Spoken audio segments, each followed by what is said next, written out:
అడిగినా దానికి మళ్ళీ చెప్పండి. మీరు మాట్లాడేసేది. రెండోది మిషన్లు అంట. మేము ఆన్సర్ ఏంటండి?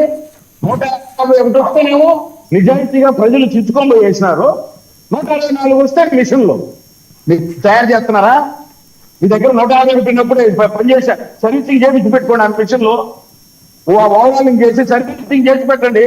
చిన్నపరెడ్డి గారు, ఎందుకు సార్ అవన్నీ మాట్లాడేది? నేను అడిగేది ఏంటంటే, మీరు మాట్లాడేటప్పటికి ఒక కన్స్ట్రక్టివిటీ, ఒక నిబద్ధత కరెక్ట్గా ఉండాలి సార్. మీరు అంటే పాపలు ఏదో కలబెట్టుకొని వచ్చి ఇదే పాయింట్ అని వాళ్ళు ట్రైనింగ్ ఇచ్చినట్టు రోజు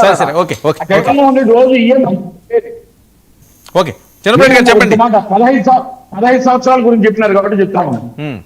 నేను ఇంతే సద్భావ వాతావరణంలో ప్రజలకు ఉపయోగపడేటట్టు చేస్తే, ప్రజలకు కనపడితే, నేను జగన్మోహన్ రెడ్డి గారు ఇంకొక 5 ఏళ్ళకి కనపడతాడో లేదో పార్టీ అవన్నీ నేను అటువంటి విషయాలు జోలికి నేను పోను. నేను 15 సంవత్సరాలు కూడా తక్కువే అంటున్నా. ఏం తక్కువ కావాలండి ప్రజలకు? ఒక జాతీయ నాయకత్వం, అద్భుతమైన మోడీ గారు జాతీయ నాయకత్వం ఉందా? ఒక విజన్ ఉన్న నాయకుడు చంద్రబాబు నాయుడు గారు ఉందా? అంటే ప్రతి విషయాన్ని క్షుణ్ణంగా ఖచ్చితంగా ఇది కావాలి అని అడిగి ప్రజలకు సమస్య పరిష్కారానికి దొరే పవన్ కళ్యాణ్ గారు ఉందా? ఎందుకు 15 ఏళ్ళు? ఎందుకు 20 ఏళ్ళు కాకూడదు? ఎందుకు 25 ఏళ్ళు కాకూడదు? సరే, ఓకేలేండి. సరే సార్, నేను లాస్ట్ వీళ్ళ ఏడుపులే కాదన్నా. ఇన్ని చెప్పినా నాకు ఇండివిజువల్ గా కాదని మాత్రం ఒప్పుకోలే. వీళ్ళ ఏడుపులే ఎన్డీఏ గవర్నమెంట్. మాతో కాదని విషయం చెప్పండి. Chinnapareddy respond. Why not 20 years అండి? వై నాట్ 20 years కావతే వై నాట్ 120 years అండి. ఇప్పుడు జపాన్ వాళ్ళు 120 years ఉండటానికి, బతకడానికి కావాల్సిన వాకింగ్ అవన్నీ నేర్పుతారు. ఖచ్చితంగా వీళ్ళకి వాకింగ్, రివర్స్ వాకింగ్ నేర్పిస్తారు. కానీ మనం అనేది ఒకటే సార్, పవన్ కళ్యాణ్ గారు కన్స్ట్రక్టివ్ గా చేపిస్తా ఉంటాడంట. ఏది ఒక్కటి చేపించింది చెప్పమన్నాడు, ఒక్కటే. రెండోది అవసరంలా. పవన్ కళ్యాణ్ గారు ఈ అంశం మీద నిలబడి ఇది చేపించారు అని చంద్రబాబు నాయుడు గారు చెప్పినటువంటి మాట వినటం తప్పితే ఇంకొక పని ఏదైనా సరే ఇది పవన్ కళ్యాణ్ గారు సాధించారు. చీఫ్ అన్నాడు సార్, సాధించారా? తిరుపతి లడ్డూకు సంబంధించి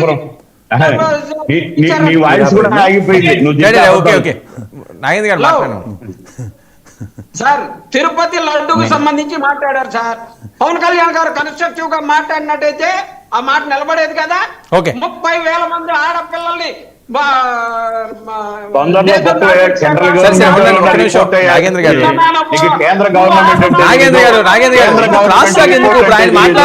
ఆయన మాట్లాడుతుంటే మీరు 2 ఏకం చెప్పారు.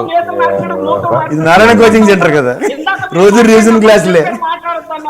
నేను అదే చెప్పానండి, మీరు 3 ఏకం చెప్తారని చెప్పాను. ఆయన 2 చెప్పారు కాబట్టి. సరేనా, మాట్లాడండి. ఆయన టేప్ రికార్డ్ ఇవ్వండి, మాట్లాడి పెడతాడు. మీది రోజు రివిజన్ క్లాసే కదా సార్? ఒక నిమిషం అండి. నారాయణ కోచింగ్ సెంటర్ రివిజన్ క్లాసులే కదా. ఊకిండు బాబాయ్, అన్నా చెల్లికి అన్యాయం, డాక్టర్ గారికి మాస్క్. ప్రసాద్ గారు మీరు అడ్డుగా ఉంటారండి. ఎందుకంటున్నా, తిరుపతి లడ్డూకు సంబంధించినటువంటి అంశం మీద 30,000 మంది మహిళల్ని కిడ్నాప్ చేశారన్న దాని మీద నిలబడ్డారు. 30,000 మహిళలు కేంద్ర రిపోర్ట్ అయ్యా. యార్ రిపోర్ట్ అండి? ఏం రిపోర్ట్ అండి ఆయన గారు? ఒక్కరు జరగలేదని చెప్పి కేంద్ర రిపోర్ట్ ఇస్తే ఎక్కడి నుంచి ఇచ్చారు దిక్కుమాల రిపోర్ట్? కానీ ఆయన గారు ఎక్కడి నుంచి ఇచ్చారు దిక్కుమాల రిపోర్ట్? అర్థం పర్థం రిపోర్ట్ తీసుకొచ్చి ఏం మాట్లాడారండి?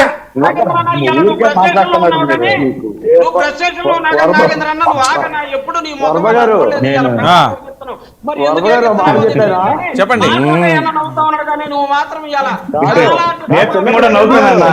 నమస్కారం చిన్నపరెడ్డి అన్న, ప్రజల్లోకి వస్తారు. మీకు ఇచ్చిన ప్రతి హామీని నెరవేర్చే విధంగా రాబోయే రోజుల్లో ప్రజలకు వస్తారంటే ఇప్పుడు లేదండి. ఖచ్చితంగా పీపీపీల మీద ఉన్నటువంటి విధానాన్ని వెనక్కి తీసుకునే వరకు కూడా జగన్మోహన్ రెడ్డి గారు ఇలా 1 కోటి సంతకాలతో ప్రజల్లోకి వెళ్తా ఉన్నాం. చెప్పండి. రాబోయే రోజుల్లో వస్తారంటే ఇప్పుడు లేనట్టే కదా ప్రజల్లో. చూపిస్తాం ఖచ్చితంగా. వర్మ గారు ఒక మాట మీ ద్వారా చెప్పండి. చిన్నపరెడ్డి అన్న ఈ మాట నోట్ చేసుకోండి. పవన్ కళ్యాణ్ గారు సీజ్ ద షిప్ అనే స్థాయి నుంచి సీజ్ ద వైసీపీ అనే స్థాయికి వెళ్ళిపోయాడు ఆయన. ఓకే ఓకే ఇప్పుడు హెడ్డింగ్ పెట్టేశారు, ఏం పర్లే. రైట్ ఓకే కోర్టు వ్యూస్ వచ్చేసాయి నీకు, ఓకే ఏం పర్లే. ఓకే వైసీపీని సీజ్ చేస్తున్నాడు. ఇప్పుడు ఆ గ్రీన్ కండువా నుంచి ఎల్లో కండువాని మానేసి కదా. ఏం పర్లే. ప్రజా సంఘాలు ప్రజా ఉద్యమాలు చెప్పి సురక్షితమైన పదవులు ఉంటే ఇలాంటి డైలాగులు వస్తాయి. సరే ఓకే ఓకే సరే ఎస్సీ, ఎస్టీ దాన్ని సరే ఒక్క విషయం ప్రజా